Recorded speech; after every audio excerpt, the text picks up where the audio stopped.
Hola mis amigos, bienvenidos a una semana más del Poder de la Enseñanza. Mi nombre es Omar, muchas gracias por acompañarme como cada semana y el día de hoy es un placer para mí estar con ustedes a través de las escrituras, poder aprender, poder compartir un poco de experiencias, un poco de enseñanzas, un poco de aprendizaje de lo que uno ha ganado en el tiempo y ha aprendido de repente con otros hermanos también, con otros líderes. El objetivo no solamente es brindar esta información, sino poderles brindar algunas alternativas para que puedan enseñar ese conocimiento a los demás y obviamente puedan edificarse todos en venir a Cristo. Así que a empezar la clase esta semana, como saben, estamos estudiando lo que es doctrina y convenios.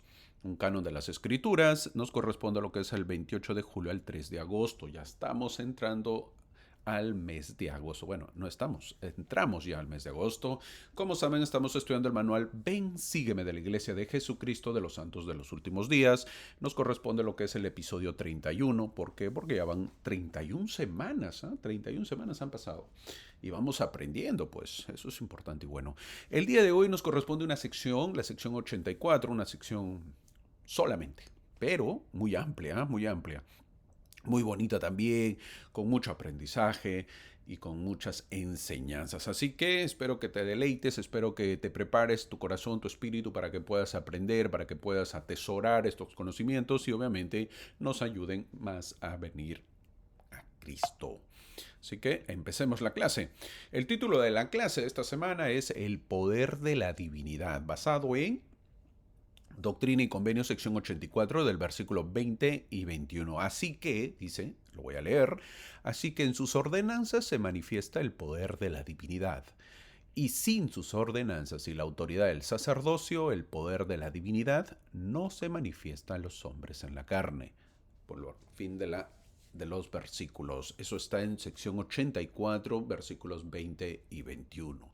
Obviamente he puesto una imagen donde podemos apreciar la divinidad, podemos apreciar cómo se manifiesta a través del sacerdocio la divinidad. Podemos ver a un jovencito que está en silla de ruedas, parece con dificultades, no voy a ser más específico, y obviamente que otro joven que posee el sacerdocio pues le ayuda. ¿Por qué? Porque el jovencito tiene el sacerdocio, el que está en silla de ruedas tiene el sacerdocio y obviamente quiere bendecir, ser partícipe de la Santa Cena. Por lo tanto, lo que hace es ayudarle para que pueda leer y hablar, porque al parecer eso sí puede hacer el jovencito. Todo se puede. ¿Por qué no hacerlo? Ese joven también es partícipe del sacerdocio y puede leerlo. Entonces, me parece excelente una foto, pues, donde obviamente el sacerdocio se pone en práctica y podemos ver la divinidad.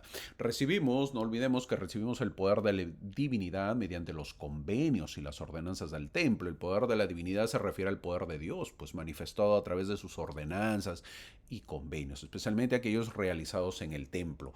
Este poder permite a los individuos acercarse pues a Dios, recibir revelación, fortalecerse y para resistir la tentación y vivir pues una vida más semejante a Cristo, que ese es el objetivo. El poder de la divinidad es una fuerza espiritual que proviene de Dios y que se recibe a través de la obediencia a sus mandamientos y la preparación o la participación en sus ordenanzas sagradas, especialmente aquellas que se realizan en el templo. Así que si tú, mi amigo, quieres disfrutar el poder de la divinidad, puede ser a través del sacerdocio, puede ser a través de sus ordenanzas, de sus mandamientos, o a través de ir a una visita al templo, poder reflexionar, poder pensar.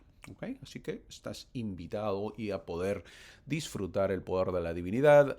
Una vez más, gracias por acompañarme en estas clases, gracias por sus comentarios que siempre recibo y suscribirse cada vez más al canal, gracias por ello. Siempre leo sus comentarios, algunos ni bien salen las clases. Ya le están dando like, ya están comentando y me estoy yendo al trabajo, están escuchando. Es una forma de ir pensando. Hay alguno, ahí leí, hermano, ¿por qué pone adelantado? Me confunde. A ver, por eso pongo la lección, es más, por eso pongo el episodio. Mis clases están adelantadas porque están grabadas. Sí, pero si te parece adelantado, pues no lo escuches, ¿no? Tú ves ahí, sigue escuchando la misma clase, porque a veces confunde, eso sí es verdad. A veces confundes, si tú estás adelantado y escuchas la clase adelantada, obviamente que vas a la clase y obviamente dices, hey, pero eso ya fue anterior. No, porque tú estás adelantado a mi clase. Es eso el motivo, ¿verdad? Yo lo doy el día, salen los jueves en la madrugada. Entonces, si tú ya lo escuchaste en la clase, llegas el domingo y todavía en el domingo están hablando de la clase pasada. Entonces tú estás adelantado. Así que si no te agrada, pues no lo escuches todavía, espera. Y si te agrada, pues escúchalo y también. Lo hice esto porque algunos me decían, no hermano, pero usted se copió de tal clase. Bueno, pues ahí a ver de quién me copio.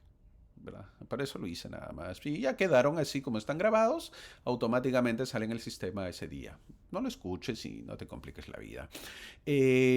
¿Por qué doy estas clases y por qué siempre digo que el objetivo, se han dado cuenta que yo siempre repito, ¿verdad? Todas las clases vengo repitiendo que el objetivo no solamente es brindar información, sino poderles brindar alternativas para que puedan enseñar este conocimiento a los demás. Se han dado cuenta que siempre repito, ¿verdad? Y la pregunta es, ¿por qué, hermano, usted repite eso?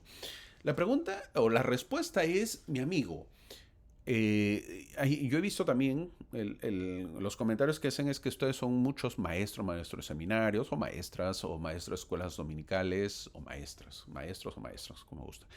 Entonces, al ser maestro de escuela de seminarios o maestros de la escuela dominical, entonces ustedes necesitan recursos. Les comento algo. La vez pasada llamaron en mi barrio, no llamaron, sino que ya hay en mi barrio un maestro de la escuela dominical, porque hay dos. Entonces, el maestro, que era la primera vez que dictaba la clase, bueno, casi al terminar, él dijo, a mí me gustaría que todos participen, dijo, que la clase sea participativa. Me pareció perfecto lo que dijo. Ojo, eso lo dijo al final casi de la clase. Sin embargo, el maestro es el que más habla. O sea, lo dijo eso porque la gente casi no participaba. ¿Y por qué no participaba la gente? Porque el maestro mucho habla. Entonces, una vez más, mi amigo, grábate esto. Maestro que habla mucho no quiere decir que es mejor. Y hablando un poquito, con jergas criollas, criollas quiere decir pues que se entiendan en nuestro mundo triste y solitario, te la vas a jugar. Te la vas a jugar quiere decir que tu clase no puede salir buena. ¿Ok? Ahora, ¿cómo te lo explico? Para que no sea tan duro, porque a veces parece que hablo y se sienten ofendidos. Deja de hablar demasiado. No hables, pregunta. Si tu clase quieres que sea participativa, por eso doy alternativas en la clase, y estas clases es para que te sirvan y puedas ser un excelente maestro y que tus alumnos les guste tu clase y de esa manera los traigas a Cristo, que ese es el objetivo y que todos vayan a tu clase. Entonces, pregunta, siempre pregunta, no hables. El maestro es como un moderador. ¿Verdad? A ver, hermano, ¿usted qué opina? A ver, hermano, ¿usted qué opina? O hermano, usted puede leer el versículo 1. Usted, hermanito, lo veo al que está hablando bastante. ¿Me podría, por favor, leer el versículo 3 de la sección? Hermanito, ese versículo no es. Uy, ¿qué pasó? A ver, así. Entonces ya como que, ay, estoy hablando, el hermano siempre pregunto y el hermano siempre me hace hablar. No, dejo de hablar, presto atención, estoy al tanto, estoy con mis escrituras. Pero si el hermano se para al frente y el hermano empieza a hablar y hablar y hablar, es más, algunos ni sacan sus teléfonos, porque ya la mayoría no usa escrituras físicas, sino sus teléfonos, entonces ya no lo sacan. ¿Por qué? Porque el hermano va a hablar. Y obviamente la gente empieza a bostezar. Entonces todo eso hay que saber manipular. El maestro tiene que saber manipular la clase. Ah, este hermano es el que siempre responde, este hermano es el que siempre pregunta, a esto le hago de vez en cuando una pregunta cuando nadie me responde, ¿dónde está el hermano que más sabe? Entonces a él le pregunto, cosas así. O sea, el maestro tiene que moderar la clase. Una vez más, no hables mucho, por favor. No queremos maestros que hablen y hablen y hablen. Queremos maestros que den puntos precisos y que la gente hable. Entonces, de esa manera tu clase se vuelve didáctica. Hermano, pero usted aquí en la clase habla. Claro, pues, porque yo soy el monótono. Eso es algo, yo solo, ¿verdad? Si yo me callo, cómo hago la clase? Yo tengo que hablar y hablar. Esto es diferente. Esto es una clase a través de un canal, entonces, donde yo tengo que hablar, ¿verdad? Eso es diferente. Pero en una clase donde ya hay alumnos, donde hay participantes, entonces la idea es participar y participar, hacer participar a los demás. Segundo punto, en una clase, levanta la voz, modera la voz. He visto y he escuchado, he estado en muchos barrios, yo les he comentado, he tenido casi una vida gitana, he estado en diferentes lugares, por lo tanto he visto maestros que son muy buenos, pero su voz es muy mala. ¿Qué quiere decir eso? Que su voz es muy baja. Entonces la voz baja no te ayuda a veces, a poder llegar hasta el resto. ¿Por qué? Porque la mayoría de clases, estoy hablando en la escuela dominical, la mayoría de veces es sin micrófono. Nadie usa, yo no he visto, muy pocas veces he visto a maestros que tienen micrófono. Por lo tanto, tienes que levantar la voz. Entonces a veces normalmente las clases he visto, por eso yo les comento, porque he estado en muchas clases en diferentes lugares y ¿qué les puedo decir? Tengo esa gran oportunidad de haber estado en ellos y a poder aprender y ver. Entonces, la mayoría de clases, cuando son así, escuelas dominicales o sacerdocio, sociedad de socorro, por ejemplo, es de la sociedad de socorro, de repente es menos. ¿Por qué? Porque es un aula que siempre tiene la sociedad de socorro. Pero el sacerdocio lo mandan al salón cultural, un semejante aula, que es grande por lo general, o la escuela dominical, vayan al salón cultural. ¿Por qué? Porque reúne más gente. Y siempre pues hay hermanos que se sientan al fondo, ¿verdad? Pegado a la pared, siempre hay hermanos que se sientan a los costados, bien lejos, y pocos hermanos al centro. Entonces, si tú tienes una voz pasiva, olvídate que esos hermanos de al fondo, de los costados, de los más lejanos, van a participar. No van a participar, ¿ah? Van a estar en otra cosa, en un cuchicheo, haciendo otras cosas. Y si tú no los controlas, obviamente vas a perder el control de la clase. Punto, no sé en qué punto estoy, pero otro punto que te puedo dar es muévete en la clase. En la clase es bueno caminar, me muevo de un lado, me muevo al otro lado. ¿Por qué? Porque la voz se cansa también. Si ustedes se dan cuenta y siempre les he dicho, yo, por ejemplo, aquí al participar estoy tomando agua. ¿Por qué? Porque la voz se apaga, se cansa y yo tengo que hablar bastante en un tiempo considerable. Por lo tanto, es bueno tomar agua. Pero a veces en las clases de la escuela dominical no se toma agua. Entonces, ¿qué hacer eso? Muévete llega hacia los hermanos, muévete hacia adelante, llega hasta donde están los hermanos, acércate más a ellos, no permanezcas allí al frente solamente, sino trata de movilizarte. Eso te va a ayudar para que te dé seguridad, para que tú cuando ves que el estudiante, el alumno, el receptor de una clase ve que el maestro se acerca, como que intimida, pero no es la idea de intimidarlo, sino como que me estoy acercando a ti porque te presto atención. Eso es en nuestras clases de doctrina, de iglesia, del espíritu, pero en una clase del mundo, por ejemplo, en una universidad. En eso cuando uno se acerca es porque el maestro está intimidando. Entonces yo conozco, yo sé de este curso, ¿verdad? Eso es en el mundo. Entonces en la iglesia lo que es, hey, me estoy acercando a ti porque quiero prestarte más atención. Entonces el alumno se siente más comprometido. Cuando ven el alumno que el maestro se está acercando, como que deja el teléfono, deja de estar viendo otras cosas y deja de estar hablando incluso. Entonces el maestro le ayuda. Eso son puntos que te van a ayudar en tu clase. Ok, te van a ayudar en tu clase. Ahora, si tú estás enseñando jóvenes, tienes que hacer participar muchísimo más. Se necesita mucho más energía, mucho más movimiento, mucho más modulación de voz. Modulación de voz quiere decir, tengo que levantar la voz, como que tengo que suavizar la voz. Entonces, de esa manera, esos altos y bajos te van a ayudar para que el alumno pues no se duerma, no bostece en la clase y no esté pensando en las musarañas o esté pensando a qué hora acaba esta clase tan aburrida. ¿Ok? Son puntos que espero que les ayude para que puedan tener excelentes clases y puedan ser excelentes maestros. Bueno, es lo que la experiencia, ¿verdad? Ya te lo ganaste puntos. Estos son puntos, pero buenísimos, buenísimos, que vas a aprenderlo y vas a poder utilizar en tus clases. Esta semana es una sola sección, la sección 84, una sola pero con 120 versículos, las cuales debemos leer y atesorar. Si tenemos un varón, un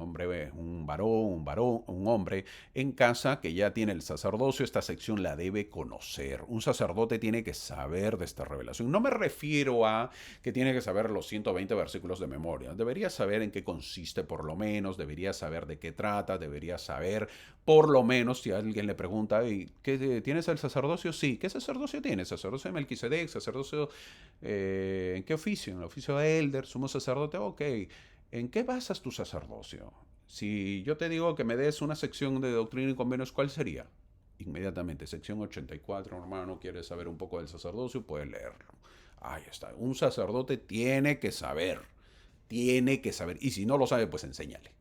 A ver, hijito, tú que estás durmiendo, mira, tú que tienes 40 años, estás durmiendo, eres el bebé de la casa, apréndete, papito. En la sección 84 dijo el hermano Mar Pérez ahí en su canal de YouTube, que tienes que saber que es del sacerdocio. ¿Ya bebé? Sí, mamá. Ok, ya sigue durmiendo, bebé. Así, pues, así a veces hay mamás, ¿verdad? Que tratan a sus hijos de bebés. Entonces, la sección 84 es una sección con 120 versículos. Solamente una vamos a leer el día de hoy y vamos a poder aprender. Ok, gracias una vez más por comentar de diferentes lugares, diferentes partes. Vi la vez pasada de Australia, wow, qué bueno, qué bueno. Italia también la vez pasada, España, Italia, Australia. Gracias por ello, gracias por suscribirse, comentar y poder disfrutar las clases y poder sobre todo aprender un poquito. Como saben, yo trato de poder enseñar un poco más realista que lo que se ve, ¿verdad? Yo trato, si hay cosas que a veces son duras, pues yo las digo porque es el Evangelio. Yo no voy a tratar eh, de ocultar cosas o, ay, eso no se dice, hermanito, eso es un misterio. No, no, no, aquí no hay misterios, aquí las cosas se enseñan, porque para eso es, para aprender. Y, obviamente, aprender y saber de que este es el Evangelio verdadero. Imagina, entramos a la sección, imagina un pequeño pueblo en Ohio, Kirtland, ya como una vez más, estamos en el estado de Ohio, en Estados Unidos, en la ciudad de Kirtland, un pueblo pequeño era Kirtland en ese entonces, ahora es un poquito más grande, pero sigue siendo pueblo, no es una ciudad inmensa, grande, como Nueva York, no lo es, Kirtland es pequeño. En septiembre del año 1832. Estamos en el año 2025. Imagínate, 1832. ¡Fum! Hacia atrás. ¿Ok? Casi 200 años. Las hojas pues comienzan a teñirse de dorado. Eso sí es bonito. ¿Eh? En Estados Unidos no sé en qué parte vivas, pero si no has disfrutado del otoño en Estados Unidos es bello, es precioso. Si te gusta la naturaleza, porque hay gente que no le gusta la naturaleza y cosas por el estilo, ya está bien. El otoño el otoño en Estados Unidos es bonito. A veces las hojas que se caen, también es un trabajazo, es un trabajo inmenso, grandísimo.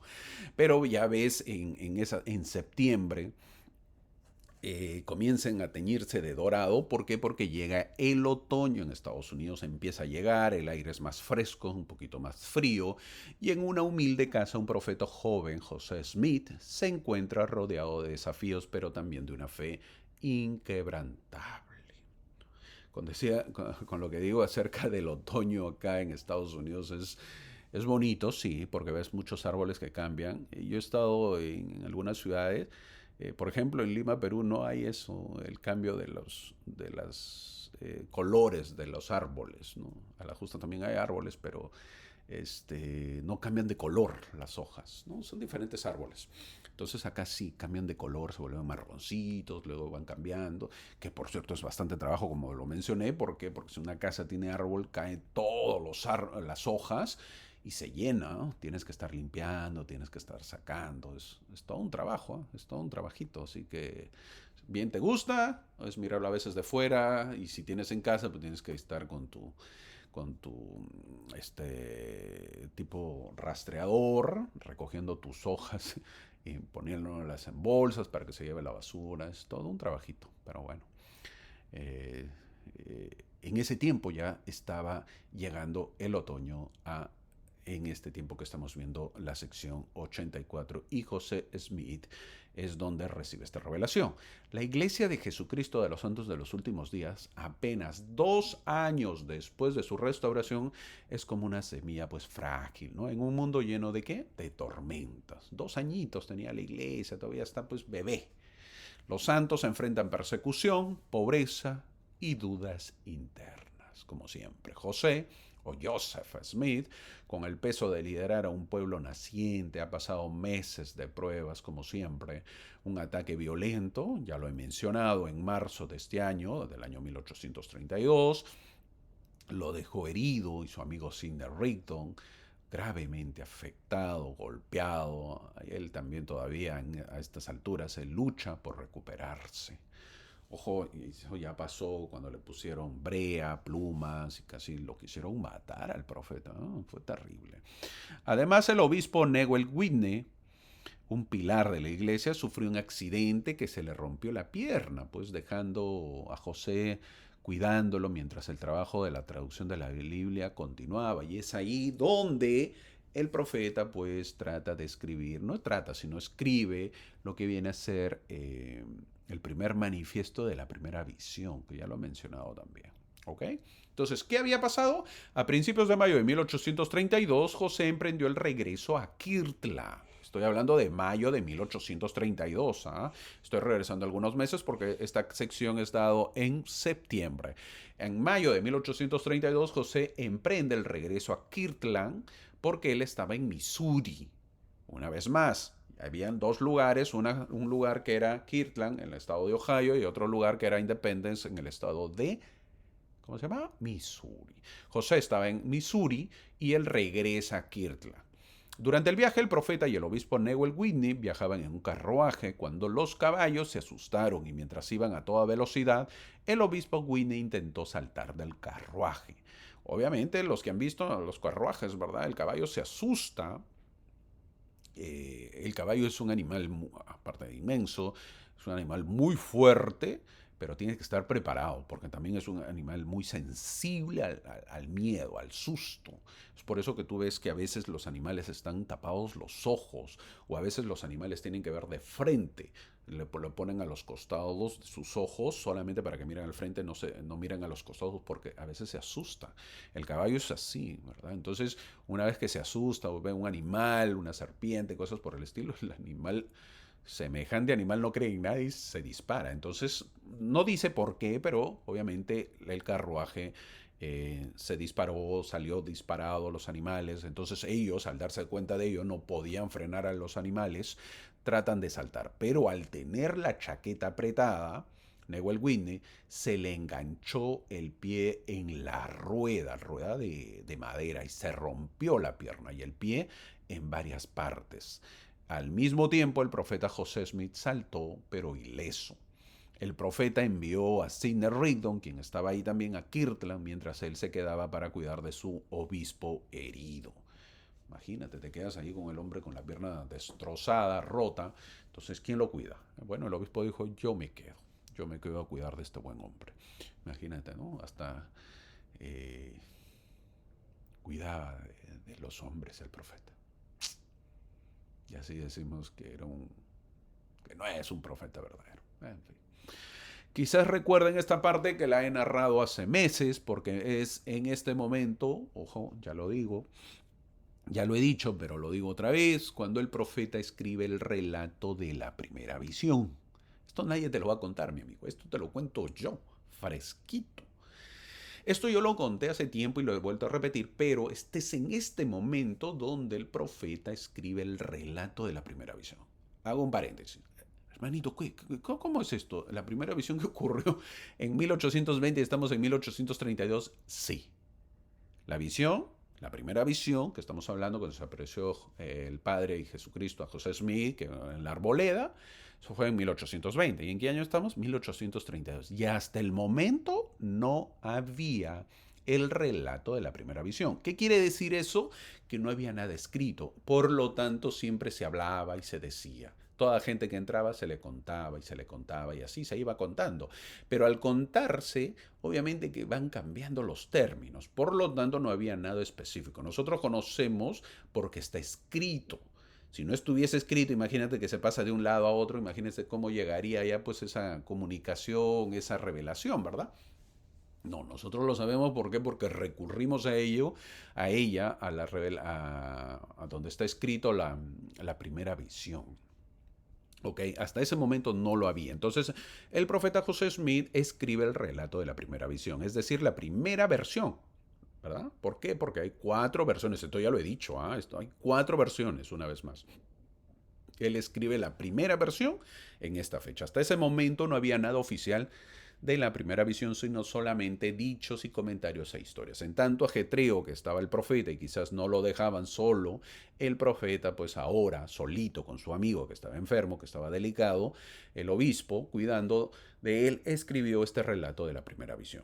Volvemos a la historia. Los 2 viajeros no regresarían a Kirtland porque estaban obviamente pues cuidando el profeta del obispo. Ellos no regresan a Kirtland, se quedaron en mitad del camino hasta principios de junio de 1832. Más de un mes estuvieron ahí lejos. El profeta pasó el verano principalmente trabajando en la traducción de la Biblia. En septiembre de 1832, el profeta se mudó de la casa de los Johnson, estoy avanzando en septiembre, donde se va a dar esta revelación, el profeta se muda de la casa de los Johnson en Irán, Ohio, a unas habitaciones encima de la tienda del obispo Whitney, donde en Kirtland, que tenía una cocina en la planta baja. Durante el tiempo que José estuvo en Missouri, M. Smith, embarazada de nuevo y aún de luto por la muerte de su hijo adoptivo, que murió cuando estaba, pues entraron, ¿verdad? Entraron a sacar al profeta y ponerle brea y las plumas. Ella estaba de luto y estaba embarazada también. Ella tuvo que vivir con 3 familias diferentes en Kirtland en circunstancias difíciles, y de hacinamiento. Hacinamiento quiere decir llenas, pues la casa llena, 3 familias, vivir con ella, y encima de luto, encima embarazada, wow. Y encima no está el esposo. Y tú te quejas que tienes antojos y tienes los antojos y encima eh, vives una vida diferente con muchas comodidades. Imagínate M. Smith. Imagínate. Por eso a veces hay que conocer la historia porque una vez cuando uno conoce la historia puede juzgar mejor. ¿Verdad? Porque juzgar nomás, sí, que M. Smith se quedó. ¿Y por qué no acompañó al profeta a Friganjan, a la ruta del oeste, al éxodo? Es fácil, pues es fácil decir, ¿no? Imagínate todo lo que va pasando a M. Smith, ¿eh? No es poco, no es poco, pues tiene que estar viviendo con diferentes familias. Ya, tú imagínate nomás a veces las mujeres cómo son con los esposos o las esposas, cosa que está bien, no estoy diciendo que está mal, pero ya lo imagina, hey, ¿cuándo vamos a tener la casa? Y ya deja eso, hombre, y trabajemos para tener nuestra casa, mira, imagínate, ya te mataron, casi te matan, perdimos al bebé, ahora estoy embarazada, otra vez te pasa eso, otra vez pierdo al bebé, ¿hasta cuándo? ¿Hasta cuándo vamos a estar con esto? ¿Tú te imaginas decirle eso a M. Smith? M. Smith también tenía un carácter, ya me imagino, ¿no? Imagínate todo lo que tenía que pasar el profeta. Complicado, muy complicado. En medio de este torbellino habían pasado meses de recibir revelaciones continuas. La última que se ha registrado es en abril y ahora el 22 y 23 de septiembre reciben otra. José recibe una revelación que cambiaría el rumbo de la iglesia y encendería los corazones de los santos. Doctrina y Convenio, sección 84, conocida como el juramento y convenio del sacerdocio. Sí, mi amigo, así se conoce esta sección como el juramento y convenio del sacerdocio. Y vemos una lámina cuando Pedro, Santiago y Juan se aparecen al profeta José Smith y a Oliver Cowdery. No es solo un conjunto de instrucciones, es un mapa divino esta sección, un canto de esperanza, un recordatorio de que Dios está con su pueblo, incluso en los momentos más oscuros. Esta revelación es un torrente de luz que conecta el pasado, el presente y el futuro y nos llama pues a nosotros a ser parte de algo mucho más grande que es la construcción de Sion, la ciudad de Dios. La idea de una ciudad santa donde los justos vivirían en unidad y paz era como un faro en la oscuridad. Sin embargo, la realidad era dura. ¿Por qué? Porque en Missouri los santos se enfrentaban oposición, envidias y divisiones internas. Y en Kirtland, en otro lado, las finanzas pues eran escasas. No había ingreso de dinero, todavía no existía el diezmo, sino estaban tratando de ver la consagración. Y la construcción de un templo que les dijeron en Kirtland parecía pues eso un sueño lejano. Cuando no hay dinero y que te digan que vas a construir un templo, Este profeta está loco. ¿De dónde? No hay dinero, hermano. ¿Verdad? Eso es lo que se veía en ese momento. Además, los misioneros enviados a predicar el Evangelio regresaban con historias de éxito, pero también de rechazo. ¿Ah? No todo era pues color de, como dice, color de dorado, sino era color de hormiga, como dicen algunos, ¿verdad? Color oscuro, color feo. Los pioneros tenían las promesas, pero la realidad era otra. No había ingresos en las arcas y por lo tanto no se pueden lograr los sueños. Las finanzas no cuadran. Y si no cuadran y no hay dinero, para realizar los sueños debes saber que no se vivía la ley del diezmo todavía. Y cuando no hay ingresos, ya empieza la cólera, empieza el desánimo, empieza todo. Eso siempre ha sido, mi amigo. Así que cuando escuches tú que no, que una pareja de amor puede vivir, ese quiere decir que no conoce la vida. De amor no se vive solamente, mi amigo. No, hermano, usted qué antirromántico. No, mi amigo, la realidad es otra. Se vive de dinero también, de ingresos. Si no hay ingresos, el amor a veces explota. Sí, mi amigo, el amor explota. Pues, ¿no? Es una esposa que el esposo no encuentra trabajo, por más que hace el intento, por más no trabajo, no hay ingresos, el hijo llora y llora que tiene hambre, que tú tienes hambre, tienes enfermedades, tienes que pagar. Llega un momento en que dices, oye, ¿qué hago de la vida? ¿Verdad? Es verdad, el esposo tiene que, pero llegan momentos en que hay desesperación, hay dolor, y no hay paciencia. Es fuerte, es difícil, es muy difícil cuando no hay ingresos. Los ingresos siempre hay que tratar de poder tenerlos a pesar de que es difícil en este mundo conseguirlos. Así vivían pues en ese tiempo y todavía les dicen, hay que construir el templo de Kirtland. Wow, qué difícil debe haber sido, ¿verdad? El Señor comienza con una visión gloriosa. La sección 84 declara que la ciudad de la Nueva Jerusalén será establecida en Missouri y que un templo será construido allí. Sí, el templo de Kirtland, ¿verdad? El templo de Kirtland.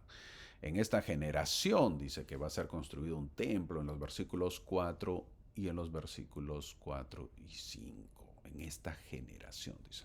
Estas palabras debieron resonar como un trueno en los corazones de los santos. Imaginen su emoción. Dios mismo prometía una ciudad santa, un lugar donde su gloria trascendería, pero también había pues un desafío implícito. Esta promesa requería fe, sacrificio y obediencia. La promesa estaba, pero la obediencia les era lejana. No había mucha obediencia. Te puedes preguntar, pero ¿cómo se le exige a un pueblo hermano construir un templo si es un pueblo pobre? Si pensamos en ello, si vemos el tiempo de ahora, en cada conferencia el profeta anuncia un templo en diversos lugares. ¿Se han dado cuenta? El profeta sale y anuncia templos en diversos países. Y nosotros pues nos emocionamos, ¿verdad? Dicen de México y nosotros decimos yupi. Dicen de Ecuador y yupi. Dicen de Uruguay, yupi. Dicen de Australia, yupi. Dicen de todos sitios, yupi, yupi, yupi. Qué feliz y aplaudimos y nos sentimos contentos y le compartimos a nuestros amigos, familiares. Yo tengo un grupo de misioneros de la iglesia, obviamente misioneros retornados, y ponen ahí, sí, felicitaciones, tendremos un nuevo templo. Y todos, ay, qué bendición y todo, ¿verdad? Todos eso pasamos ahora.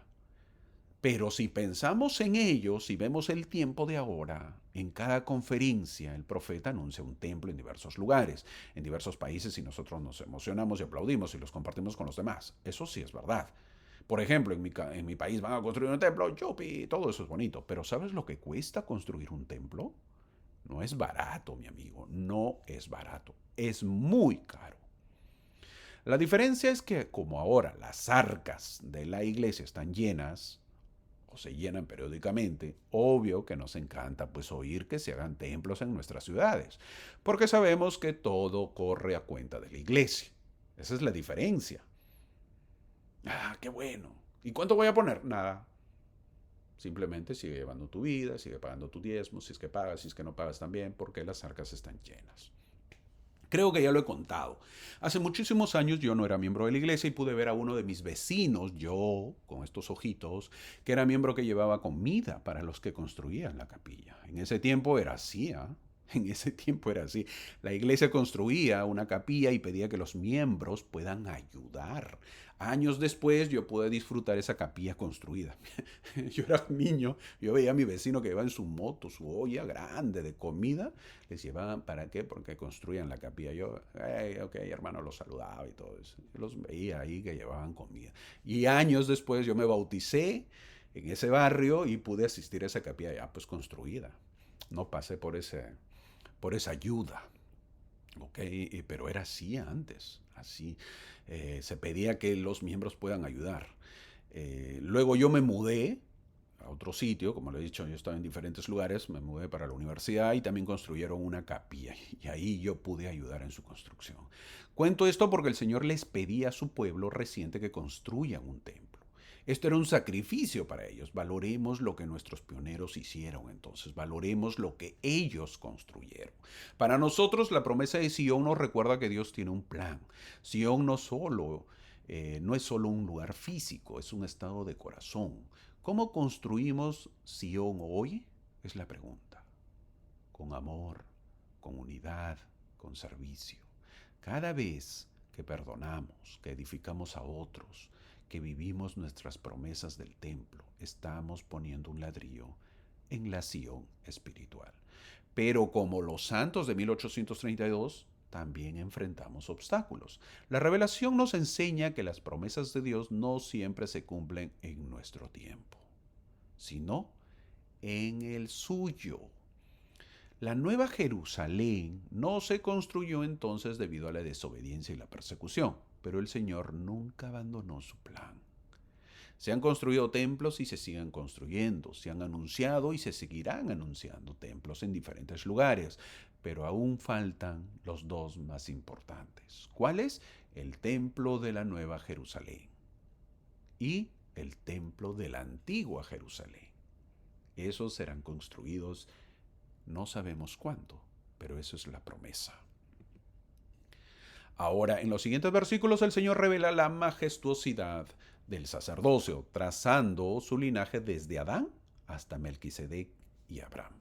En el versículo 6 habla que Moisés recibió el sacerdocio de las manos de su suegro Jetro, dice el versículo 6. Eso no lo dice el Antiguo Testamento.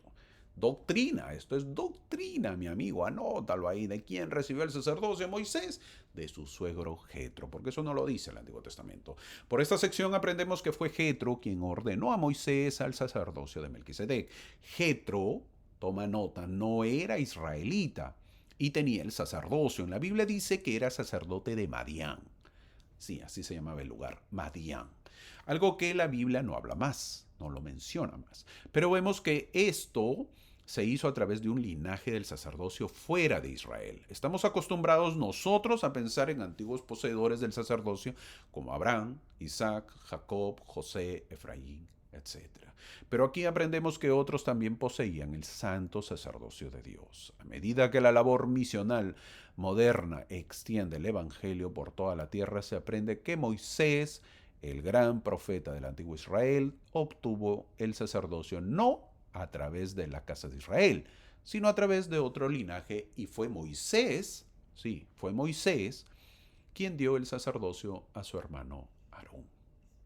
A nosotros se nos enseña que el sacerdocio que recibimos debemos saber el linaje también, de quién lo recibimos y la persona que nos confirió el sacerdocio, quién se lo dio, porque de esa manera podemos seguir la línea que llegan hasta José Smith y Oliver Cowdery, quienes recibieron de Pedro, Santiago y Juan. Siempre se pide que sepamos el linaje, quién te dio el sacerdocio, de ahí obviamente quién le dio a la otra persona y de ahí quién le dio a la otra persona, porque todos llegamos a, obviamente, José Smith y Oliver Cowdery. A nosotros eso se nos enseña. Todos llegamos ahí hasta José Smith y Oliver Cowdery, quienes recibieron de Pedro, Santiago y Juan. Es por eso que nosotros tenemos un verdadero sacerdocio. El versículo 14 nos dice que Abraham recibió el sacerdocio de las manos de Melquisedec. Esto tampoco lo menciona la Biblia. Toma nota. pero sí doctrina y convenios, lo que viene a ser una aclaración para nosotros. Recordemos que los padres de Abraham o Abraham no eran dignos, sino inicuos, y por lo tanto no le pudieron transferir el sacerdocio. José Smith dijo que el día que se encontró Abraham con Melquisedec, Abraham se regocijó diciendo, ahora yo tengo un sacerdocio. Lo puedes buscar eso lo dijo en Enseñanzas del profeta José Smith. Eso dijo José Smith con respecto a Abraham. Imagínate, eso está hablando del origen del sacerdocio, mi amigo, lo importante que es. Y por eso se dice que nosotros tenemos el verdadero sacerdocio, algo que es importante para poder gobernar, para poder ministrar y para poder establecer el reino de Dios. El versículo 19 dice que este sacerdocio posee las llaves de los misterios del reino, la llave del conocimiento de Dios. Sin el sacerdocio sería imposible que el hombre adquiriera el conocimiento que lo llevaría a la presencia del Padre. Los hombres pueden buscar y estudiar, pero nunca llegarán al conocimiento de Dios hasta que reciban el Evangelio y obtengan luz mediante el poder del sacerdocio y las ordenanzas del Evangelio, dice el versículo 20. Entonces, lo que queda es recibir el sacerdocio y magnificarlo. El sacerdocio de Melquisedec tiene el poder de traer a los hombres a la presencia de Dios. Es un recordatorio de que el sacerdocio no es solo autoridad, sino un conducto para bendecir, sanar y unir a la familia humana. José, que había sido atacado y ridiculizado, ahora sabía que sostenía las mismas llaves que los profetas antiguos. Este conocimiento debe llenarlo de humildad y asombro. El sacerdocio, dice el Señor, es eterno y a través de él los santos pueden recibir las ordenanzas del reino. Ahora tú te pones a pensar, si vas entendiendo lo que es el sacerdocio, ahora ponte a pensar, mi querido amigo, tú que tienes a tu bebé que sale a los 18, 19 años a la misión y te pones a llorar, pobrecito mi bebé, ¿qué le va a pasar? ¿Dónde lo mandará? ¡Ey! Está yendo con el sacerdocio. ¿Qué miedo va a tener? El problema es esto, que no tenemos fe en el sacerdocio. Obviamente, al no tener fe en el sacerdocio, se nos vienen las ideas del mundo. Pobrecito mi bebé, ¿qué le pasará? ¿Dónde estará? Y llora. Pero si al contrario, si tú te das cuenta que tu hijo, tu bebé, tiene el sacerdocio y se lo magnifica, será cuidado por ángeles, ¿de qué se preocupa? Vaya muchacho, vaya a trabajar. Y cuando comuniques, cuando hables o te mande mensajes, hey, sigue trabajando, hijo, adelante en la obra. ¿Cuántos vas? Sí, a seguir predicando el evangelio, no te me canses. ¿Qué necesitas? ¿Más zapatos? ¿Ya rompiste esos? Ok, te voy a mandar 3 pares de zapatos para que sigas caminando, para que sigas predicando. Ese es el objetivo. Pero tenemos que entender el sacerdocio. El sacerdocio de Melquisedec tiene el poder de traer a los hombres a la presencia de Dios, dice el versículo 22. Así que entendamos eso. En un mundo que a menudo subestima lo sagrado, el sacerdocio es un recordatorio de que Dios actúa a través de sus siervos. Si portas el sacerdocio, recuerda, no es un título, es un llamamiento para ser como Cristo. Si no lo portas, confía en que sus bendiciones están disponibles para ti. En esta época del individualismo, el sacerdocio nos une como familia eterna.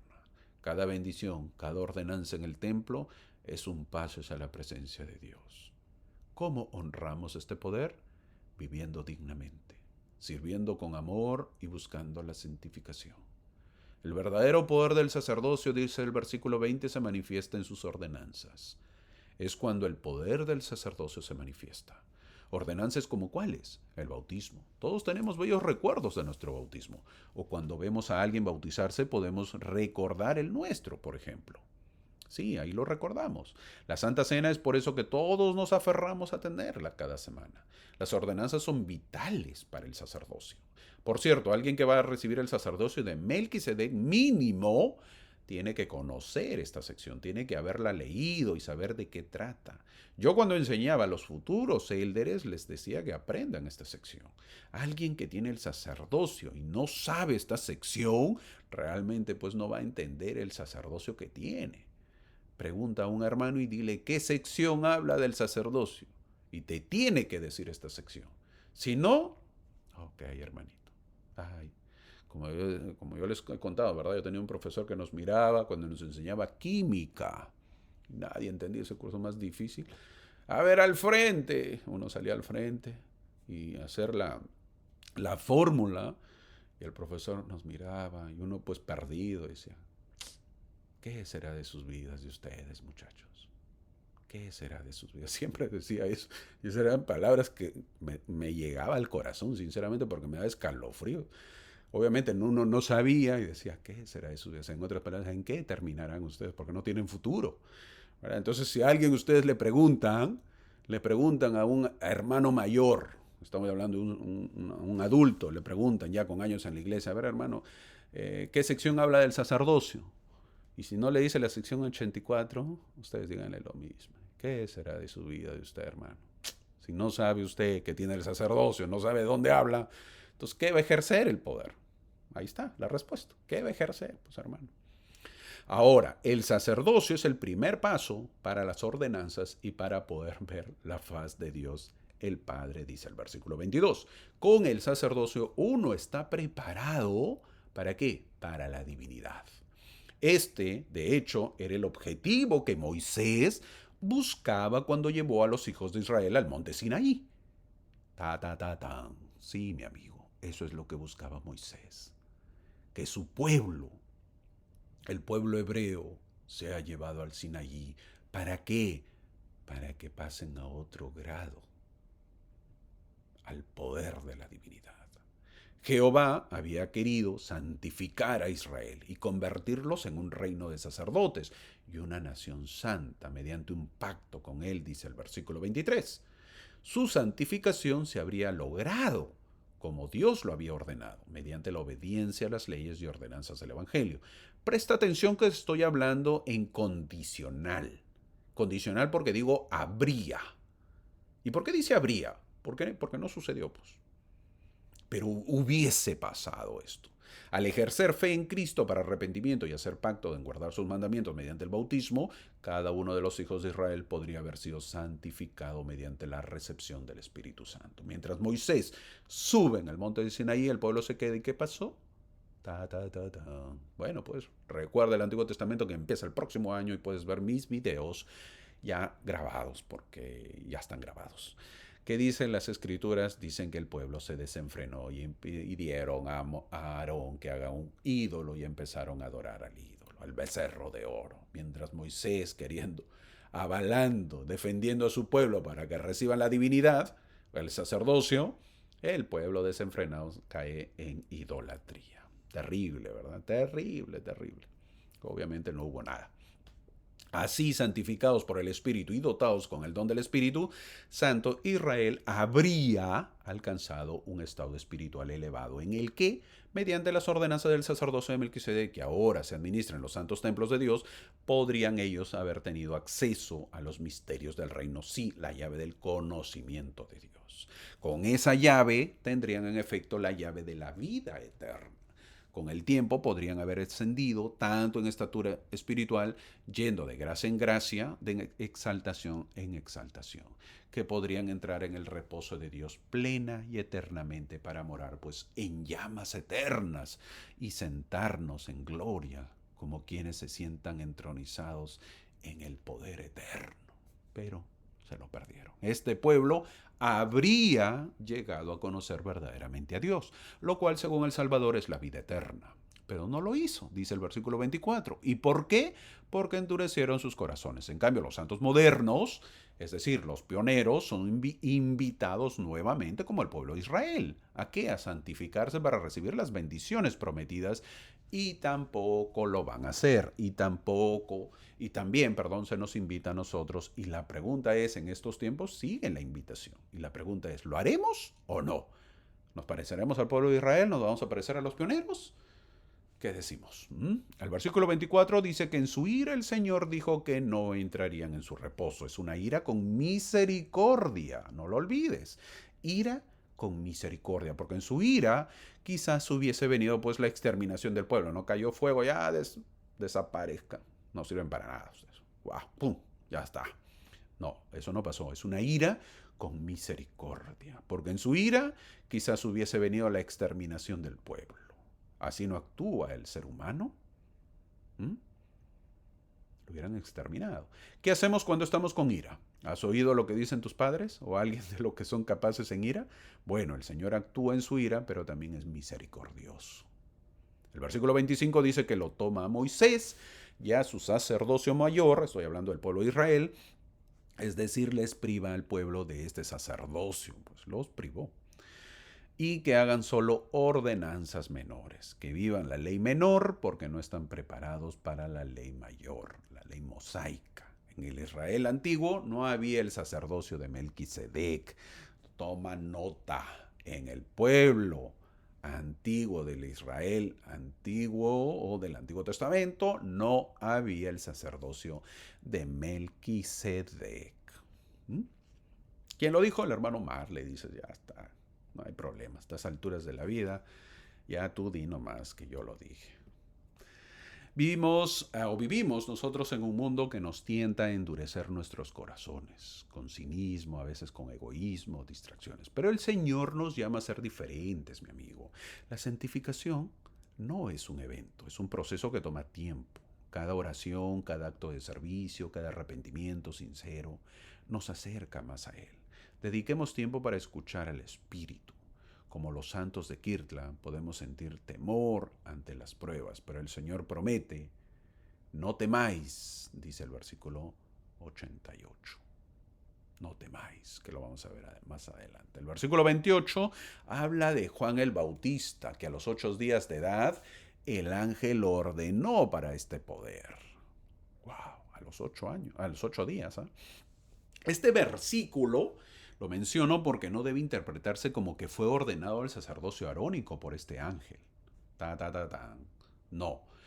Una vez más, este versículo no debe interpretarse como que fue ordenado el sacerdocio arónico por este ángel. Juan el Bautista recibió el sacerdocio de su papá, de su padre, en virtud de su linaje a través de la tribu de Leví. ¿Por qué? Porque Zacarías, su papá, su padre, era de la tribu de Leví y él tenía el sacerdocio arónico de la cual era hereditario. ¿Te acuerdas? Zacarías va al templo, ora, obviamente, ¿por qué? Porque él tenía el sacerdocio. Entonces era hereditario el sacerdocio arónico en la tribu de Leví. Y Juan el Bautista lo recibe a través de su papá. Así es como el sacerdocio levítico fue transferido de padre a hijo por nacimiento, no por ordenación, sino por nacimiento. Esto es lo que significa el versículo anterior. El sacerdocio menor continuó con la casa de Aarón entre los hijos de Israel hasta Juan, dice el versículo 27. Por eso que estoy poniendo ahí una flechita para que leas ese versículo, si quieres, si gustas, para que veas que tiene lógica. Entonces, ¿a qué poder, la pregunta que uno se hace es, ¿fue ordenado Juan por este ángel si no fue al sacerdocio de Aarón? ¿A qué poder fue ordenado? Ciertamente fue ordenado para ser un Elías, el gran precursor de Cristo. Este llamado estaba por encima y más allá del sacerdocio que recibiría de su papá. Su llamamiento como Elías no podía describirse mejor que con el encargo de derribar el reino de los judíos y enderezar el camino del Señor ante su pueblo, a fin de prepararlo para la venida del Señor. Estas llaves o poder no lo tenía su papá, que era Zacarías. Si uno lee esto va teniendo sentido todo y uno lo va entendiendo mucho más el sacerdocio. No olvidemos que Juan el Bautista fue el último profeta del Antiguo Testamento. Toma nota. Juan el Bautista fue el último profeta del Antiguo Testamento, porque fue el último que tuvo el sacerdocio arónico. Los versículos 29 y 30 habla de los oficios del sacerdocio arónico y sacerdocio de Melquisedec. No debemos olvidar que el oficio del obispo, nuestro obispo, tu obispo, mi obispo, el obispo es un oficio que pertenece al sacerdocio arónico. La clave de esto está en el versículo 33, que dice que los que son fieles y magnifican este llamamiento son santificados por el Espíritu, dice el versículo 33. Una gran promesa para los fieles. Yo he conocido y conozco a muchos fieles en el sacerdocio. En mi barrio hay dos jovencitos, por ejemplo, que supuestamente son diáconos, pero con cuerpo pues, de niñitos de 7 años. Son muy chiquititos, son estos muchachitos. Son pequeños, los buenos jovencitos, pero son fieles. ¿Eh? Son fieles poseedores del sacerdocio. Siempre asisten, siempre cumplen, son fieles. También he conocido a buenos hermanos que han sido fieles. Yo fui al templo por primera vez en un viaje, por ejemplo, de 10 horas en bus. Estoy hablando de hace años, ¿no? Y también fue un familión, ¿no? Una familia bien grande. Ahorita les cuento de esto. La primera familia era 12, por ejemplo. 12 en total. Un papá y mamá con 10 hijos fueron. Ahí estaba en el bus. Fueron los hermanos de este hermano, que tenía sus 10 hijos. Fueron sus hermanos, también eran 4. Y fueron los papás de este hermano, su papá y mamá. Eran pobres, de verdad, todos eran pobres. Pero estoy hablando económicamente, eran pobres. Pero con una fe fuertísima, muy grande su fe. Unos buenos hermanos, muy serviciales, buenísimos, buenísimos, buenísimos, con un corazón de oro, un espíritu fuertísimo. Cuando entraron al cuarto de sellamiento, lo llenaron. Eran bastantes ellos, y todos de blanco, pues, ¿no? Tienen que entrar ahí todos de blanco. Y yo estuve en esa experiencia espiritual. Ver al padre de los 10 hijos sellarse con su esposa, luego sellarse con sus 10 hijos, luego esperar que los padres se sellen y luego se selle con sus hijos y nietos. Fue una experiencia única, mis amigos. ¿Quién cree que salió fortalecido? ¿Ah? ¿Quién? Yo, pues, yo salí fortalecido, por supuesto. Yo tengo que aprovechar esas experiencias. A veces si no te toca la experiencia, tienes que aprovechar la experiencia. Te aconsejo y toma nota, el gran consejo que lo recibí hace años y te lo comparto. ¿Por qué? Porque siempre me sigues en las clases. Quizás, mi amigo, tú no tengas experiencias espirituales propias. Sí, así como escuchas. Quizás en la vida no tengas experiencias espirituales propias, pero si eres partícipe de experiencias, queda en ti saber aprovecharlas. Ejemplo voy a poner. Un hermano puede dar su mensaje, ¿verdad? Y un dominical, un mensaje en la capilla, en el salón sacramental. Y si yo presto atención y analizo su mensaje o algún pasaje que menciona o la historia, quizás yo lo pueda usar en mi vida y fortalecer mi testimonio. Quizás el discursante no se dio cuenta de ello y quizás los demás tampoco se den cuenta, pero para mí sí ha sido fortalecedor, para mí sí me ha nutrido ese mensaje. Entonces aprendo que depende de uno. Aprovecha las experiencias de otros y fortalece tu testimonio. No esperes a experimentar experiencias propias. Si los demás las tienen y tú puedes fortalecerte de ellas. ¿Ok? Consejo. Si no vas a esperar tener 10 hijos y tener 4 hermanos y tener tus padres para ir al templo y tener esa experiencia, no, pues estás loco. No, no, no, no, no, no. De repente nunca pasa. Y vas a decir, no, ay, nunca tuve esa experiencia. No, aprovecha y ten la experiencia. Los siguientes versículos nos dice que el que recibe este sacerdocio recibe al Señor. Recibe todo lo que el Padre tiene. Nada se le negará al hombre que sea digno, y ninguna bendición se le negará a la mujer que sea fiel y verdadera. Estas son promesas para los obedientes, para los fieles, para los que cumplen y perseveran en el sacerdocio del Señor. El versículo 40 dice que es el juramento y convenio del sacerdocio. El juramento y el convenio del sacerdocio es un compromiso sagrado, pero también una promesa de poder divino. En un mundo donde los compromisos se rompen fácilmente, Dios nos invita a ser fieles. Esto aplica a todos, ¿eh? Hombres, mujeres, jóvenes. Cada convenio que hacemos, bautismal del templo, nos conecta con el cielo. En esta época donde la lealtad es escasa, pues seamos un ejemplo de fidelidad. Tu obediencia, aunque pequeñita, que desencadene bendiciones eternas. El juramento del sacerdocio es poco comprendido, no se entiende muy bien a veces. Aunque entendemos la naturaleza de los pactos, no hablamos mucho del juramento del sacerdocio.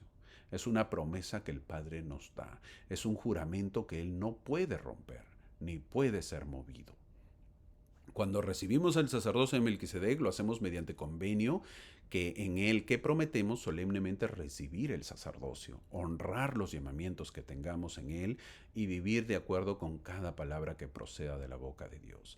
El Señor, por su parte, nos promete que si guardamos el convenio, recibiremos todo lo que el Padre tiene, que es la vida eterna.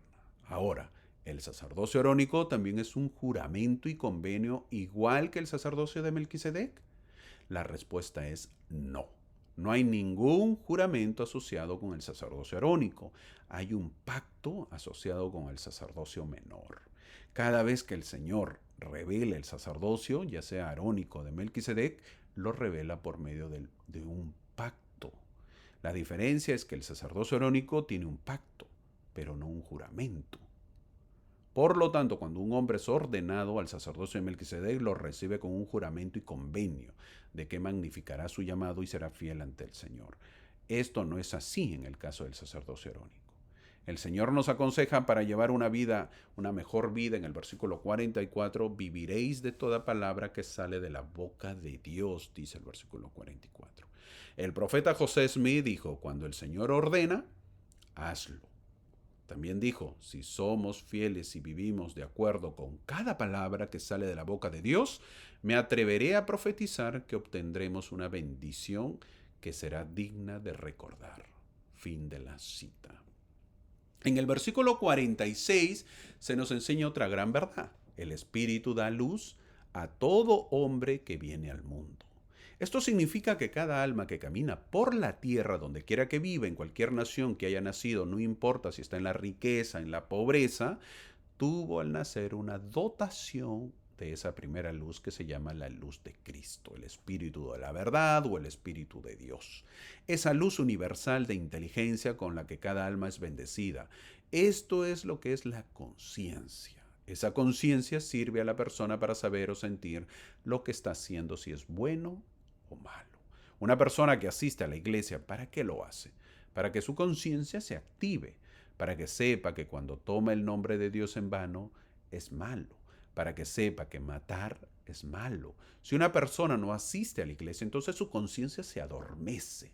Por cierto, no indica que todos los que no asisten sean malos, porque quizás esa persona ora en casa, quizás esa persona ha sido enseñado de pequeño que su conciencia esté muy activa. Una persona que asiste a la iglesia oye en un mensaje o en una clase dominical que el tomar café, por ejemplo, es prohibido. Y en la semana le invitan a tomar café en el trabajo, automáticamente su conciencia le dirá que no lo haga. Pero su albedrío le dirá si lo hace o no. Si lo hace, poco a poco esa conciencia se apagará. Y si no lo hace, esa conciencia se activará mucho más. Entonces, ahora entendemos qué pasó con los que no asisten a la iglesia. Poco a poco dejan que su conciencia se apague. Hace un tiempo, estando en la capilla, una familia llegó a la iglesia y se notó que eran miembros, pero nuevos, en el barrio. Y al darle la bienvenida dijeron, por fin llegamos, teníamos hambre espiritual. Ellos dijeron que eran nuevos en el barrio, que se habían mudado pero que no encontraban la iglesia. ¿Qué pasó? Su conciencia se activó y querían seguir activándose. Cuando uno se muda, bien puede tomar la decisión de no asistir a la iglesia, porque ya nadie lo conoce y nadie sabe quién es, pero la conciencia le dirá, hey, busca la iglesia. Quizás pase y vea la iglesia y su conciencia se active. Quizás vea unos misioneros caminando y su conciencia se active. Ya pues eso dependerá de uno. Así como lo escuchas. Ahora, si una persona escucha su conciencia, es decir, escucha la voz del Espíritu, dice el versículo 47. Entonces, viene a Dios. Del ser humano depende acercarse o alejarse. La pregunta es, ¿escuchamos la voz del Espíritu? ¿Obedecemos la voz de nuestra conciencia? ¿Nos dejamos guiar por lo que el Espíritu nos dice? ¿Cuándo fue la última vez que oímos al Espíritu? El mundo nos hace sordos a esa voz de la conciencia o del Espíritu. El mundo nos envuelve de tal manera que no podemos distinguir esa voz del Espíritu de la conciencia. ¿Qué estoy haciendo para poder acercarme a Dios mucho más? Luego es duro lo que menciona en los siguientes versículos. El mundo yace en el pecado porque no vienen a mí, dice el Señor en el versículo 50. En general, el mundo moderno no ha acudido a Cristo. No ha aceptado la expiación de Jesucristo, no ha recibido la voz de sus profetas, no ha hecho pactos, ni ha guardado sus mandamientos. No se ha acordado siempre de él, ni ha reclamado las promesas de exaltación en el reino de los cielos. Es decir, que el mundo está lejos del Señor, está lejos de sus profetas. Tenemos que acercarnos más, tenemos que ser más hijos de Dios, tenemos que venir más a Él y traer al prójimo. En el versículo 54 el Señor dice que en el pasado vuestras mentes se han ofuscado a causa de la incredulidad y por haber tratado ligeramente las cosas que habéis recibido. Nosotros en este tiempo, ¿cómo tratamos la pregunta? ¿Cómo tratamos lo que hemos recibido? Somos miembros de la iglesia, asistimos cada semana, tenemos profetas, los escuchamos, oímos sus conferencias y tomamos notas, tenemos el libro de Mormón, lo leemos y lo aplicamos a nuestra vida. Es decir, si tenemos la verdad del Evangelio, lo aplicamos a nuestra vida diaria. No podemos tomar a la ligera el libro de Mormón. No podemos decir a estas alturas que no tengo un testimonio. Si los primeros santos fueron reprendidos por tratar el libro de Mormón a la ligera, ¿estamos bajo menos condena si hacemos lo mismo? El presidente Joseph Fielding Smith dijo que ningún miembro de esta iglesia puede ser aprobado en la presencia de Dios que no haya leído seria y cuidadosamente el libro de Mormón. Uy, uy, uy, uy. A cuidarse, ¿eh? Fin del comentario o de la cita. Lo voy a leer de nuevo. Él dijo que ningún miembro de esta iglesia puede ser aprobado en la presencia de Dios que no haya leído seria y cuidadosamente el libro de Mormón. Sí, mi amigo, no te van a tomar examen en el reino de Dios o en la presencia de Dios de las películas, las series que has visto, las novelas que has visto. No, mi amigo. Lamentablemente de eso no van a preguntar. Así que toma en cuenta eso. El versículo 57 es directo. Tenemos que volver al libro de Mormón, dice el versículo 57. ¿Y por qué? Porque es la piedra angular de nuestra fe, de nuestro evangelio. En este 2025, quizás su pueblo elegido, los santos de los últimos días modernos, que somos nosotros, estaremos bajo esta condenación de no darle la importancia al libro de Mormón o estaremos cumpliendo con lo que dice el Señor. Ojalá que sí. Hace unos años, un hermanito que tendría unos 80 años, un domingo de ayunos y testimonios, se paró en el púlpito y dijo que el libro de Mormón era verdadero, que él lo leía muy dificultoso, porque ya no veía bien, pero que aún así lo hacía cada día. Fue un testimonio muy potente, porque uno que puede hacerlo, pero a veces preferimos la televisión o las redes sociales, las novelas o las series o las películas, no digo que estén mal, pero como que está nuestra fe, pues, ¿no? Con el libro de Mormón y tenemos que darle prioridad. Tenemos que darle prioridad. En el versículo 62 se exhorta la prédica del Evangelio y se dice, a cualquier lugar a donde no podáis ir, enviad. En muchos casos, los misioneros locales y sus familias simplemente no tienen los recursos financieros para mantenerlos en las misiones y se debe pedir apoyo a la estaca. Esto también yo lo he mencionado y no gusta, sí, pues no les gusta a muchos el costo para ir a la misión dado por la iglesia es relativamente económico. Esto no les gusta que yo les diga. Bueno, pero ¿qué hago? Pues tengo que decirlo, yo tengo que decir la verdad. El día de hoy, sí, en estos tiempos, ahorita, en estos tiempos, el día de hoy es de $500. Hace unos años era $400. Ay, hermano, $400, $500, ¿de dónde voy a sacar? En los demás países, estoy hablando de Estados Unidos, en los demás países es el mismo monto, pero en su moneda local. Por lo que también es económico. Que hermano, o sea que por ejemplo si $1 vale 20 pesos, tengo que multiplicarlo. No, mi amigo, lo hacen una conversión bajísima. Si no, nunca vas a llegar, nunca vas a poder. Por ejemplo, en Perú, que es el sol, la moneda, es la conversión que está un promedio de 3.5. No es por 3.5 por 5, viene a ser más de 1.500 soles. ¿Eso pagaría? No, mi amigo, va a pagar 500 soles. Es barato. No me vas a decir que es caro. A mí no me hables de economía, que me vas a decir que es caro. Ay, hermano, porque usted de repente tiene dinero. No, no es así, no es así. Pero es un monto pequeñísimo. Es un monto muy pequeño. Para una familia americana, mandar a un hijo a la misión por $500 al mes, sinceramente déjame decirte, es una ganga. y que alguien venga, bueno, por las redes me puede decir que le parece caro. No existe un americano que me diga que por $500 vas a mantener a un joven en Estados Unidos ahorita. Es una ganga. No creo que exista una familia que pueda decir que no tiene los medios para dar ese monto. Estoy hablando y clarito de una familia americana. Lo digo porque yo sé los costos, y los gastos yo los sé que hay en el país. Por otro lado, si ustedes tienen hijos que van a ir a la misión, por favor, pero por favor enséñenles pues que un misionero tiene que comer de todo también, ¿ah? Y lo digo porque he sido misionero. Un misionero no puede ordenar qué quiere comer. En mi tiempo, la pensionista, teníamos pensionista, nos decía, Elder, la comida está servida, a sentarse y a comer. Parecía casa, parecía la mamá. Así, algunos le decíamos mamá a la pensionista. Hermana, eso no me gusta, qué pena el tercito, pero no hay más. Así que si gusta, no coma. E inmediatamente el compañero preguntaba si no iba a comer y se jalaba el plato. Así que no quedaba otra que comer, ¿ah? Por cierto, pregunta, si un joven, hombre o mujer mayor de 18 años, se le da un plato de comida y es misionero, ¿puede decir no me gusta? ¿Qué opina?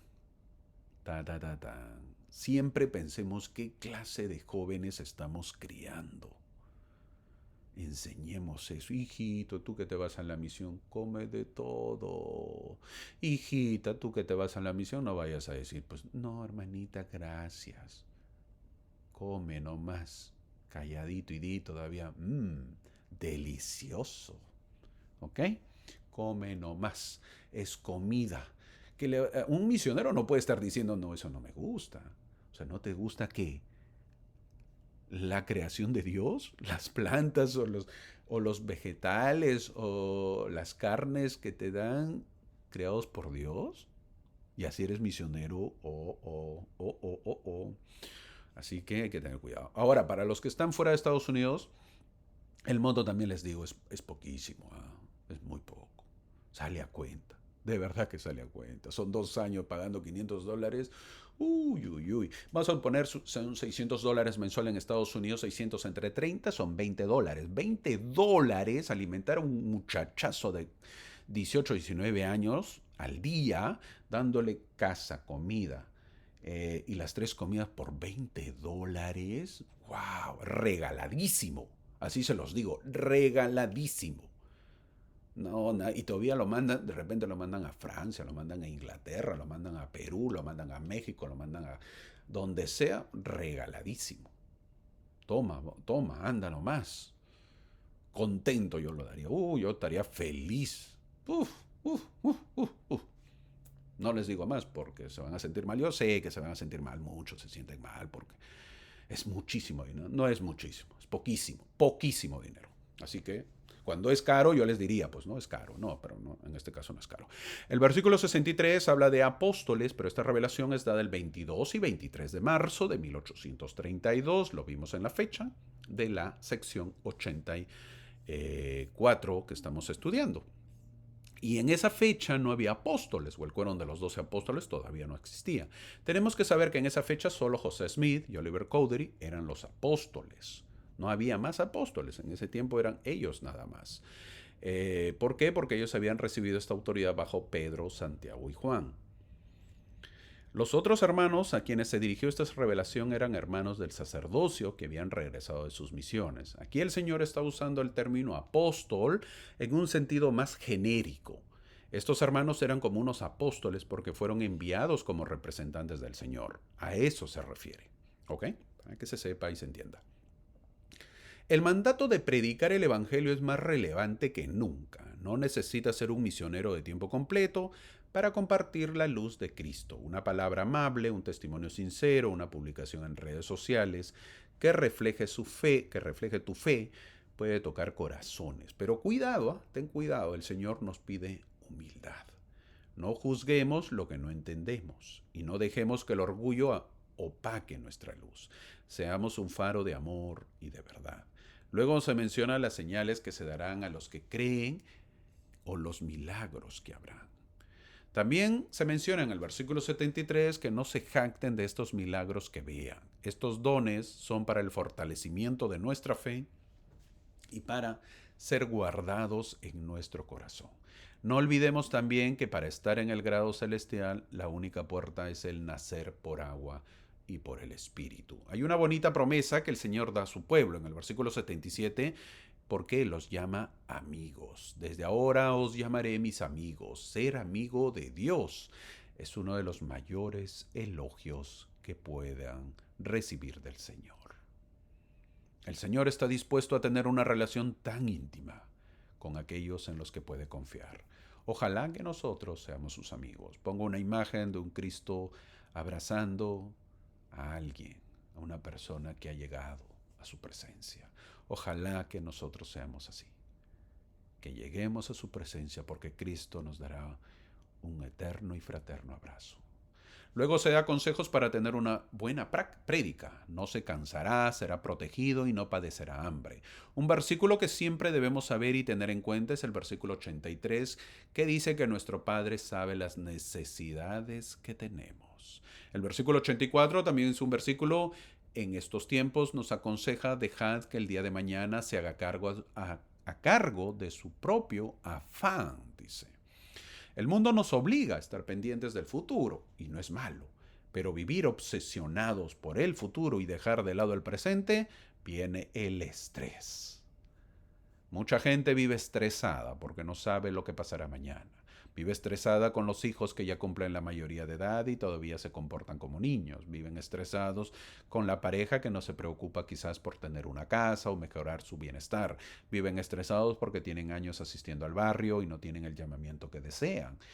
Pensar en el mañana es bueno, pero siempre vivamos el presente. Hermanito, pero ¿cómo no me voy a estresar si mi hijo se va a la misión? Son 2 años perdidos, hermano, y encima tengo que pagar. No es fácil en este mundo cambiante.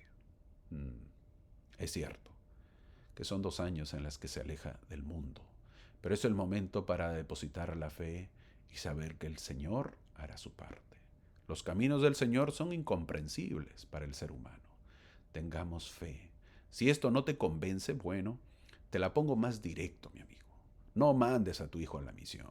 Y vive con tu hijo, pues entonces. Pero ¿qué pasaría si tiene un accidente grave? Es en ese momento que vas a decir, mejor te hubieses ido a la misión. Es mejor estar del lado del Señor, mi amigo, no lo olvides, y que el Señor nos bendiga. Deja que el mañana se haga cargo de su propio afán. Ahora es verdad que el Señor desea que su ejército esté preparado, pero si no tuvo el tiempo de prepararse, que no se preocupe, dice el versículo 85, porque le será dado en la hora precisa la porción que le será medida a cada hombre. Conocí yo a un misionero que no tenía mucha educación, pero tenía unos ánimos increíbles. Era medio chistoso cuando leía, porque él sabía que no leía bien, pero lo intentaba. Siempre paraba alegre. Un día nosotros fuimos a entrevistar a una familia que se bautizaba. A mí me tocó entrevistar al esposo. Era un hombre muy preparado. Él no era mi compañero, este misionero no era mi compañero. ¿Ok? Entonces, y a mí me tocó con mi compañero, que éramos los líderes, ir a entrevistar a una familia que él y su compañero, este hermanito, este misionero que no sabía leer bien, que no tenía mucha educación, había enseñado a una familia. Entonces, ya se iban a bautizar, pero antes de bautizarse pasan una entrevista y yo tenía que entrevistar al esposo. El esposo era un hombre muy preparado intelectualmente. Te das cuenta cuando conversa, cómo usa el dialecto, cómo usa las frases, cómo usa las oraciones y todo el mundo y cómo se desenvuelve. Te vas dando cuenta. Todos nos damos cuenta que las personas hay preparadas, pues y hay algunos que no somos muy preparados. Es normal. Así es el mundo, ¿verdad? Uno se va dando cuenta. Al final de la entrevista, que a mí me tocó entrevistar a este hermano, yo le pregunté por qué se quería bautizar. Esta pregunta no se hace, porque es una pregunta con doble filo, que alguien indeciso lo puede desanimar más. Pero yo la hice. Y el hermano me dijo, en realidad yo no quería bautizarme, me dijo. Yo solo escuché por pasar el momento. Y el hermanito se refirió al elder, que no leía bien, se puso a leer. Y yo dije, este muchacho no sabe leer y es misionero. O sea, A ver, cuando llegan a la casa, este misionero que no sabía leer muy bien, que no tenía mucha educación con su compañero, estaban enseñando a la familia, a la esposa, a los hijos. Y en eso estaba el esposo y el esposo dice, bueno, me voy a sentar ahí para escucarlos eh, un momento hasta que se vayan y todo lo demás. Entonces se pone a escuchar y este misionero que no tenía mucha educación se pone a leer. Y leía, no leía bien, pero tenía muchos ánimos, ¿ah? No leía bien, malísimo leyendo. Y entonces el hermano, con mucha educación que tenía, lo escucha y dice, oye, este no sabe leer. Y este muchacho es un misionero. O sea que me va a enseñar a mí, dijo este hermano, dijo eso. Es lo que él me estaba contando. Y al final de esa charla me pidió que yo ore. Sí, que haga la oración final. En ese momento, hermano, dijo, no me salían las palabras. Yo no sabía qué decir. Y el hermanito se acerca a mi oído y me dice, no es fácil, ¿verdad? Me dio la mano y me empezó a decir en mi oreja lo que tenía que orar. Nunca había sentido eso. Me hizo humillar. Este hermano tuvo una bonita experiencia. Yo estuve en su bautizo, este hermano. Y él pidió que lo bautice este misionero, el que no sabía leer muy bien, le pidió que lo bautice. Al momento, para entrar al agua, yo estaba en la puerta ayudando, pues, ¿no? Y me dijo riéndose todavía el hermano que era intelectual, ¿no? Me bautizo por este hermanito. ¿A dónde he llegado? Un buen hermano era, muy buen hermano. Si a veces ves a un misionero que según tú, mi amigo, crees que no puede enseñar, déjalo, porque tiene la autoridad para hacerlo.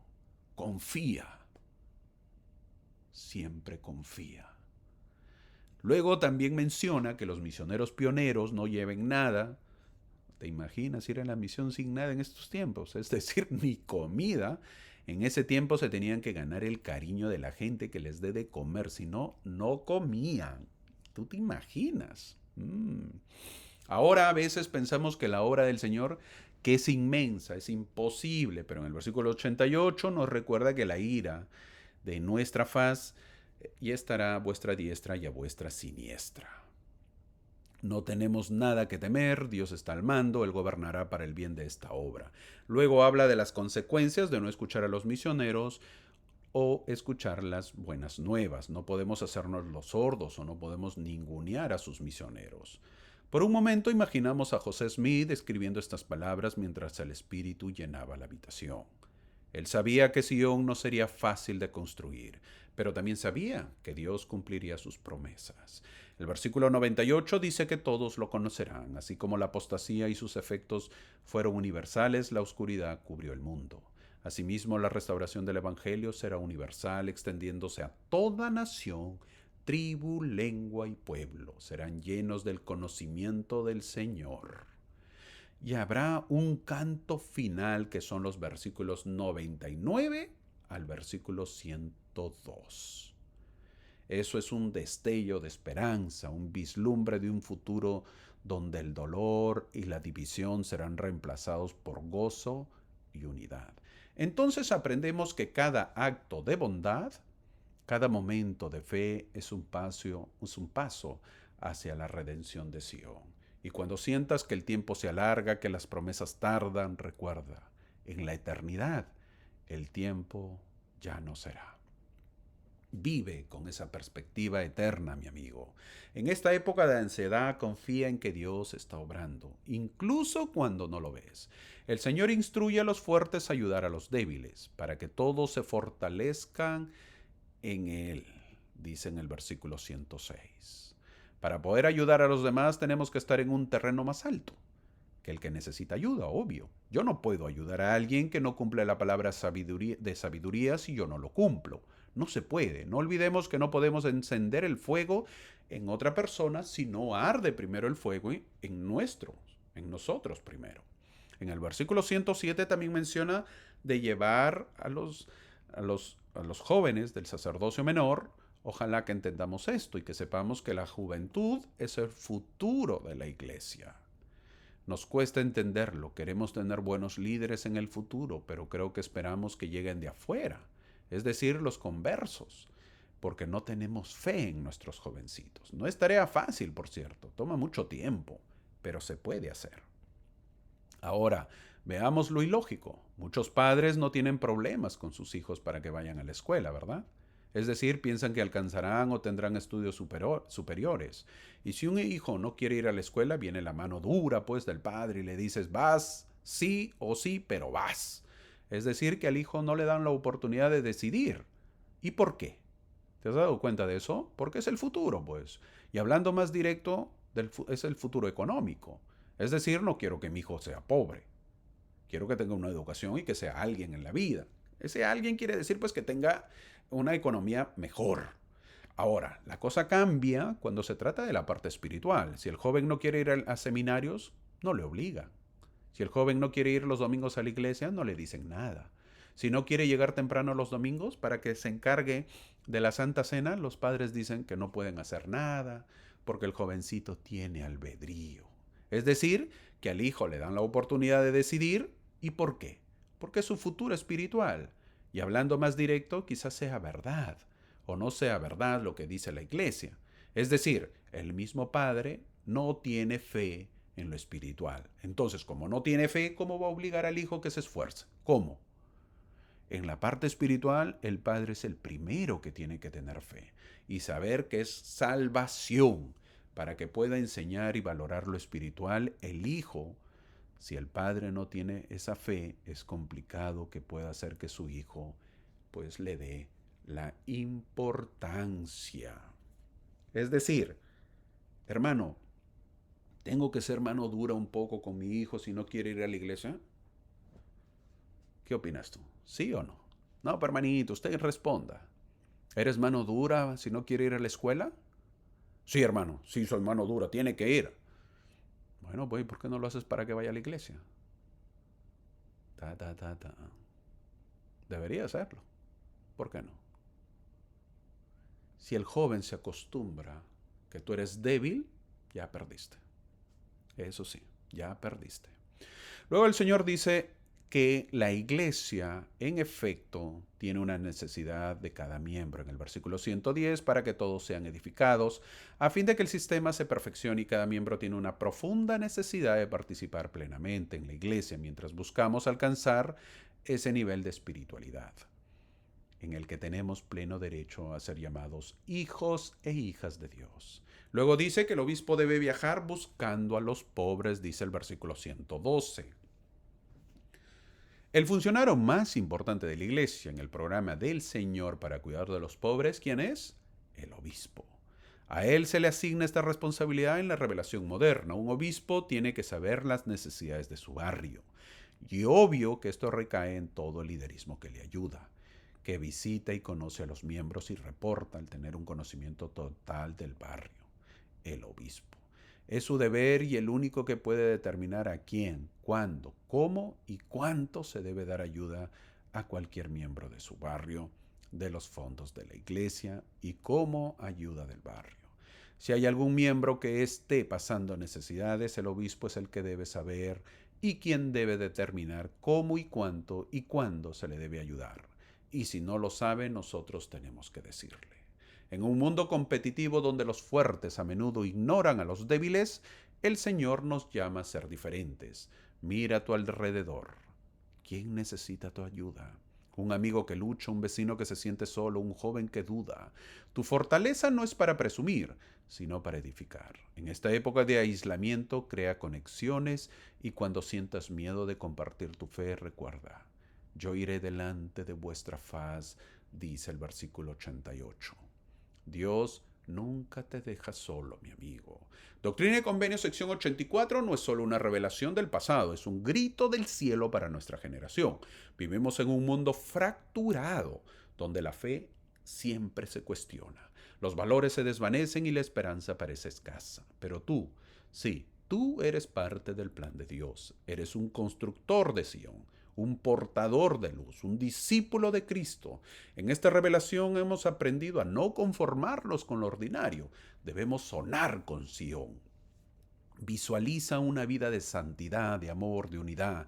Construyamos Sion en tu hogar, en tu comunidad, en tu corazón. Honremos el sacerdocio.